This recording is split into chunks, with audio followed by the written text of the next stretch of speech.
So since it's Doctor Who's 60th anniversary in just a few weeks' time, I thought I'd have a look back at the past few anniversary seasons and series, and seasons/series that aired in anniversary years of the show.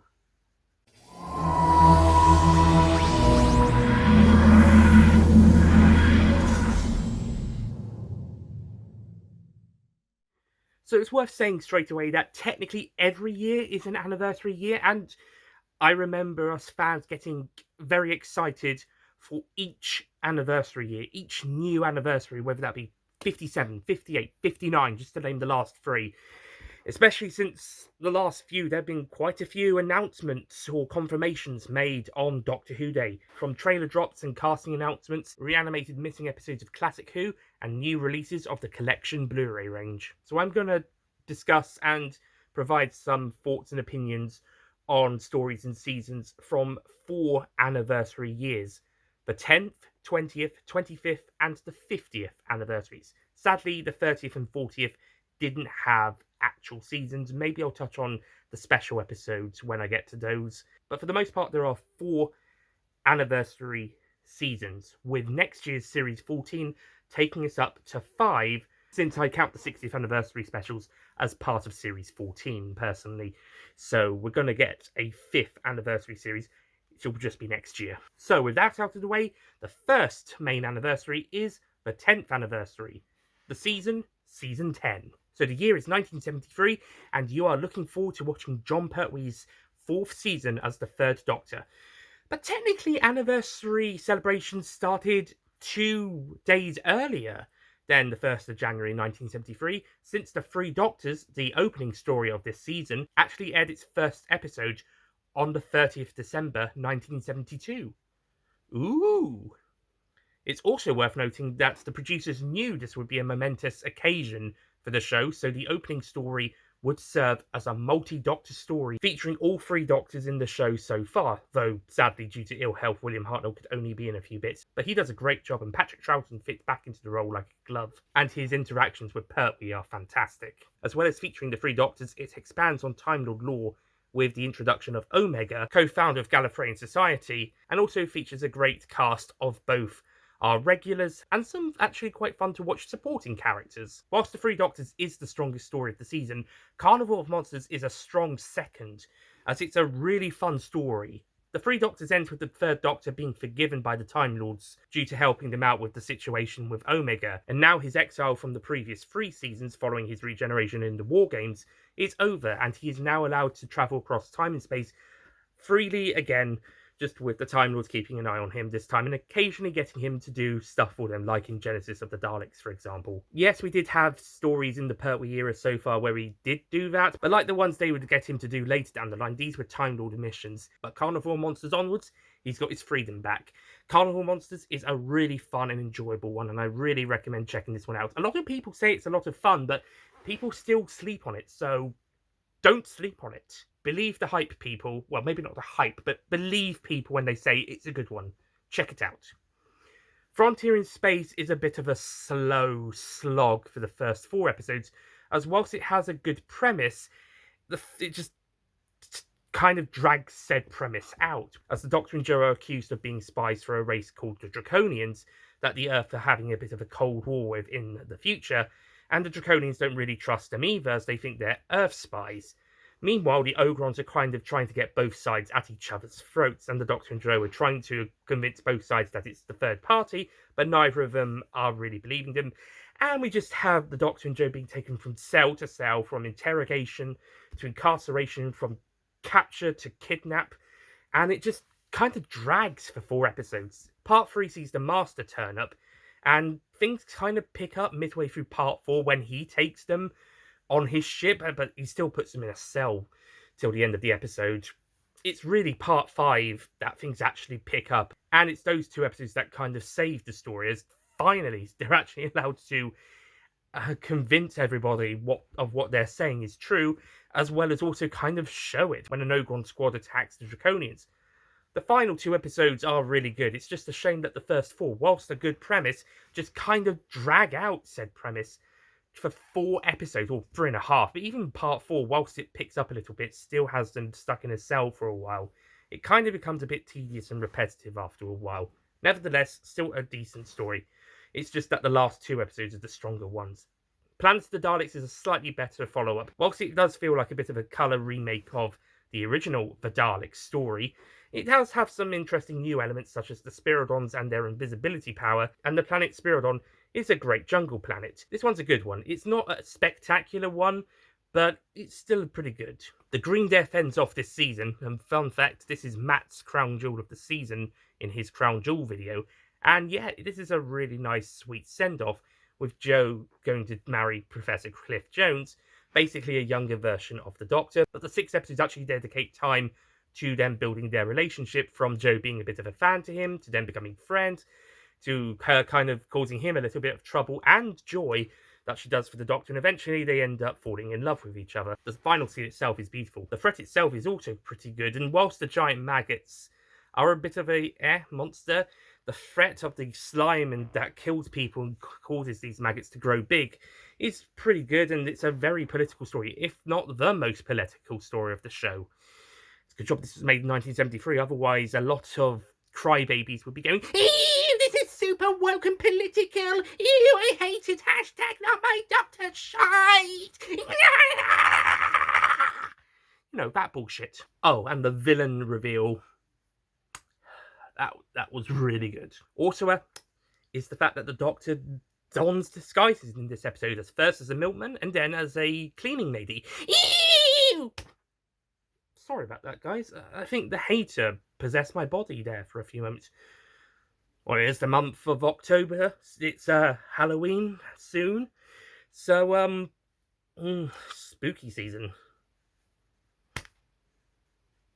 Just to make sure. Overall, Season 10 is a very good season. Whilst the first 4 episodes of Frontier in Space do let it down a little, it's still a fun and enjoyable season, and Pertwee's second best after Season 7, his first, which is still the strongest. However, it's worth noting that the first story of the next season, Season 11, which would be Pertwee's 5th and final season as the 3rd Doctor, would in fact air closer to the anniversary date than any episode from Season 10. The Time Warrior would start airing in mid-December 1973, a couple of weeks earlier than when the previous seasons, as well as the next season, would air, when they would start broadcasting at the end of December or start of January. But it does leave The Time Warrior as the story that airs nearest to the 10th anniversary itself, as opposed to any from Season 10. While Season 11 is a bit more of a disappointing season, it's actually Pertwee's weakest season, as well as the weakest season of the show at the point of airing, and would remain so until Season 17, in my opinion. The Time Warrior is a very strong opener, and like the previous 2 seasons, The Three Doctors as I mentioned, and also Season 9's Day of the Daleks, it would be the best story of the season. I've also thrown Spearhead from Space in there. Sorry, Inferno fans. Time Warrior is a very good introduction to Sarah Jane Smith and the Sontarans, and a great story to see the 3rd Doctor travel back in time to medieval England, while still confronting a sci-fi threat alongside contemporary ones. It's a very good, fun, enjoyable story, and as mentioned, it's my favourite from Season 11. Sadly, the rest of the season wouldn't quite be as good, although Plans for the Spiders is a solid final story, and second best of the season, but The Time Warrior remains the head and shoulders strongest story of this season, thus making it a very good nearest to anniversary date story. We now jump 10 years to 1983 and the 20th anniversary of Doctor Who, and that year would see the broadcast of Season 20 of the show, which started in January of that year with Arc of Infinity. I'm going to go a bit more speedier through these stories because there's 7 stories this time as opposed to 5 or 6. So, Arc of Infinity. I'm not a fan of this one. I think it's quite mediocre. It's okay, but not that great. Liked the fact that they went to Amsterdam to film some of it. Like with Paris in City of Death, they got to go abroad for international filming as well as an international setting for the Earth scenes, and it's great. Also, Michael Gough returns to the show as a new character who is also a villain, but he plays this villain really well. It's also got the best of the Barusas, who's still a good guy at this point in time of the series. It's worth noting that for this season, as part of its celebrations, JNT wanted a returning villain for each story, and in the case of Arc of Infinity, it is Omega, who was introduced in The season 10 opener, The Three Doctors, that we talked about not long ago, in that story he was played by Stephen Thorne, who gives him a great booming voice, who treats him more of a megalomaniac and egotistical character, whilst Ian Collier's version subdues him a little bit and makes him a bit more relatable. Not that we weren't able to relate with Omega in the original, it's just that Ian Collier is a bit more of a soothing, calmer, and scheming version of the character compared to Thorne's more egotistical version of the character, but still very strong. Snake Dance is next, and I didn't really used to be that fond of this story initially, but a few years ago when I rewatched it, I actually liked it a bit more and thought it was a pretty decent story. It's not perfect, but I think it's a solid one. This story serves as a sequel to the previous season's Kinder and sees the return of the Mara. The following three stories, Mordrin Undead, Terminus, and Enlightenment, form a trilogy not too dissimilar to the East-based trilogy from 2 seasons prior, and sees the return of the Black Guardian from season 16, aka the Key to Time saga, this time in a larger role as he tries to get new companion Viz Laterlo to kill the Doctor throughout these 3 stories. Mordrin Undead serves as a very good start to this trilogy, and also sees the long-awaited return of Brigadier Lethbridge Stewart, but it's also the story that infamously causes the unit dating controversy, as stories from the 70s would say that they're set in the 80s, but now Mordrin Undead says that they would have been set in the 70s because the Brigadiers started teaching at the school in the 70s, and now it was the 80s, and yeah, this is basically where it all goes tits up for the unit dating controversy. Apparently, it was supposed to be Ian who was originally going to come back for this story, but either William Russell wasn't available or they decided to change it to the Brigadier. Either way, we got the Brigadier back, which is always a good thing. The following story, Terminus, sees the departure of Nyssa, who is one of the strongest classic series companions, so I didn't want her to go. Though Terminus does see her exit in a fitting note as she does want to go and help people. I don't remember a huge amount of this story, and the fan base doesn't really seem to care from it that much when they do remember it, but I thought it was alright when I did see it. Enlightenment, on the other hand, is a fantastic story. This was Matt's crown jewel of the season as well, and boy, is this a great one. It's a great wrap up to the trilogy and just a downright great story. This would be the first story to be both written and directed by women, and it's a master showcase for that. This story is a powerhouse of how good a female writer and a female director are at making a fantastic episode. Also, we have a fantastic female villain in the form of Captain Rack, played by the delicious Linda Barron.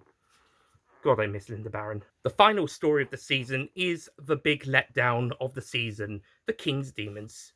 Now, I personally find Time Flight and Warriors of the Deep guilty pleasures, personally, and I hate Kinder, but a lot of people love that one, which, all fairness, it's people's opinion. A lot of people hate Time Flight and Warriors of the Deep, but I personally enjoy those ones. Not love them, but enjoy them. So, taking all of that into consideration, it's possible The King's Demons might actually be the weakest story of the Davidson era. It's certainly one where I can agree with the consensus. Yeah, this one's not that great. It tries to introduce Chameleon as a companion, but the story itself didn't quite work. And sadly, Chameleon wouldn't really be used again until his departure story, Plans of Fire, at least on TV anyway, due to the operator of the robot Chameleon, as it was an actual robot, passing away, so they could only really bring up the prop just to lie down for Plans of Fire, and then they had to get human actors for when Chameleon transforms into people. So, yeah, sadly, Chameleon would only make 2 appearances on TV, though expanded media have delved more into his character and more stories with him. It just means that the intermediate stories won't actually feature him. This actually makes this story a bit redundant then, which is a shame, but it's also just not that great. The returning villain this time round is, of course, the Master, who makes his one and only appearance in season 20, besides the 20th anniversary special itself. More on that in a sec.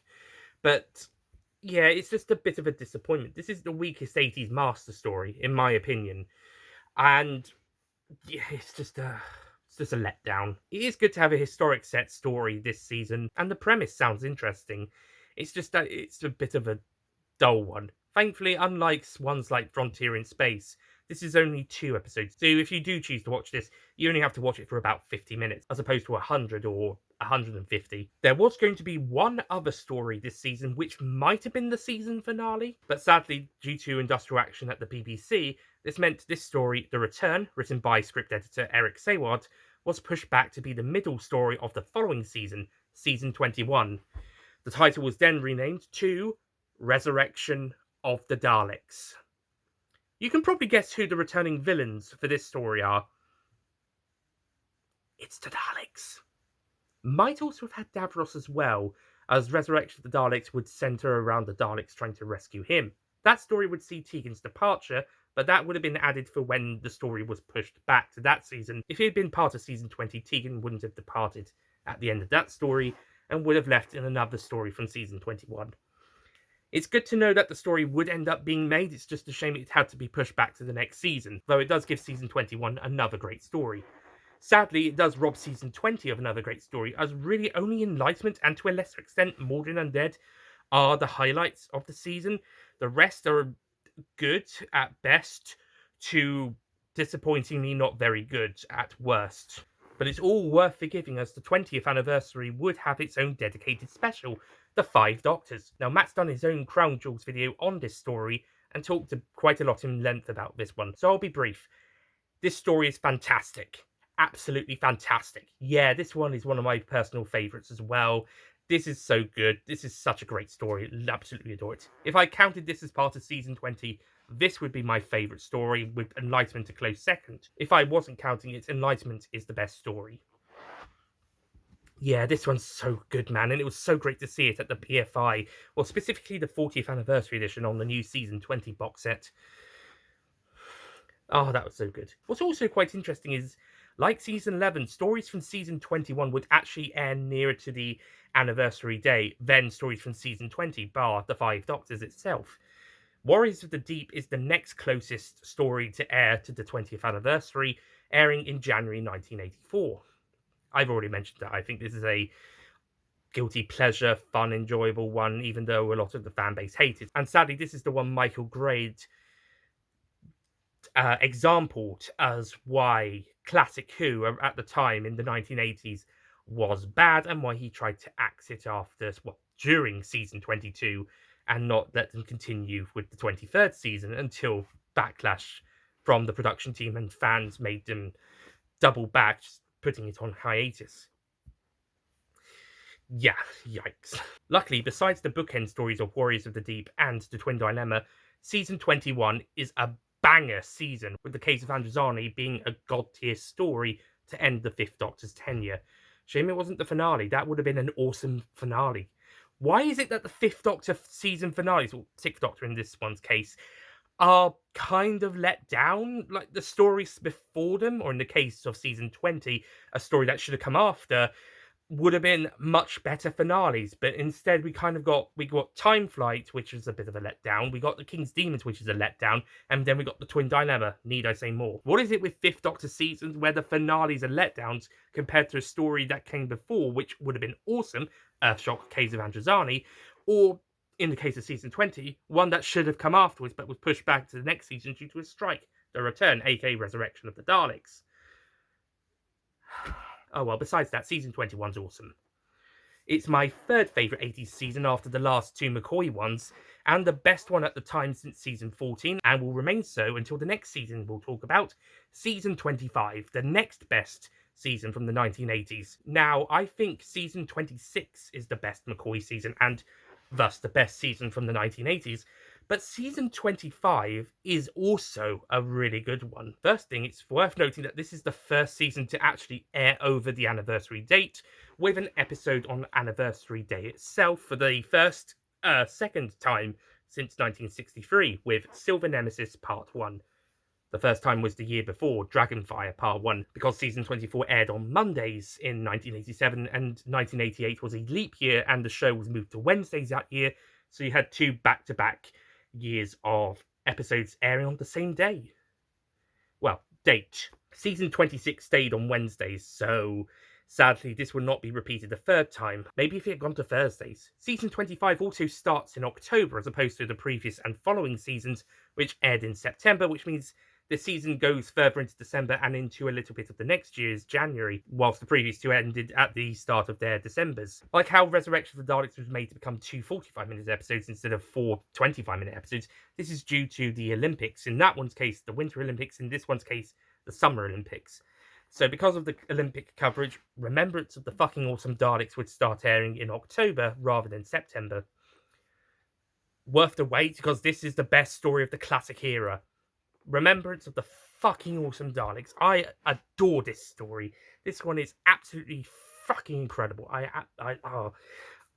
This was one of the earliest classic stories got on DVD or the special edition to be precise, and it's been a treasured possession since. It's just absolutely fantastic. I adore this story. Absolutely adore it. Anyone who was let down by season 24 needs to watch this story, because this is where the Seventh Doctor's era kicks into high gear, man.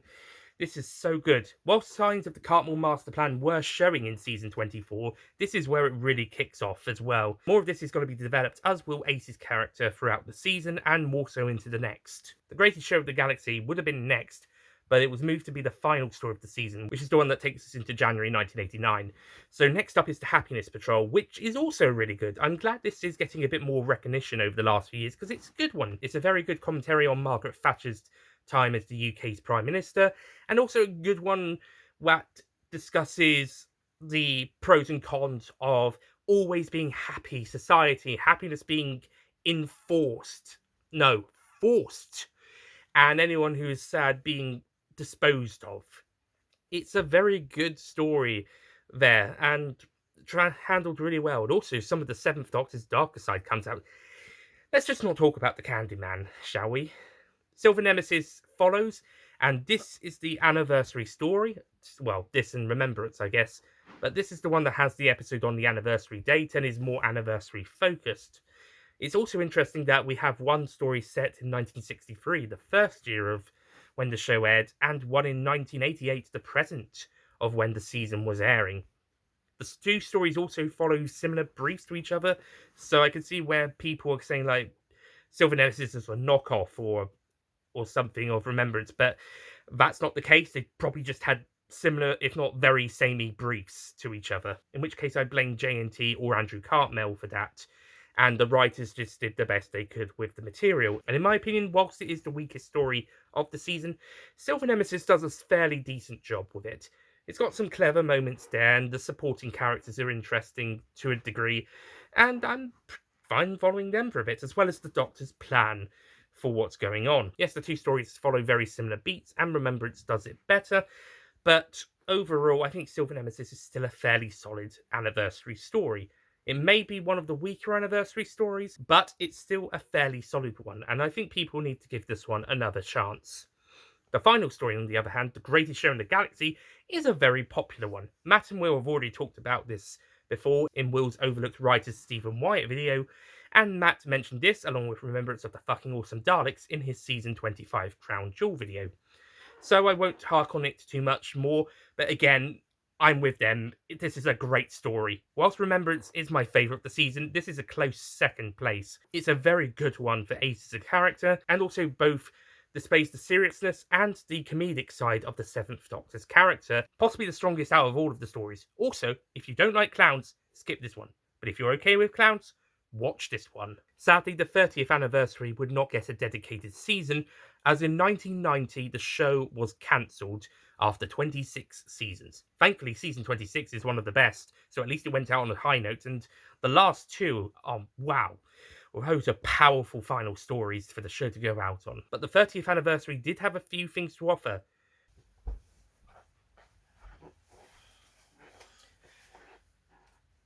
Subscribe for part 2, where I discuss the 30th and 40th anniversary stories and the 50th anniversary series and stories, as we count down to the 60th anniversary series and stories.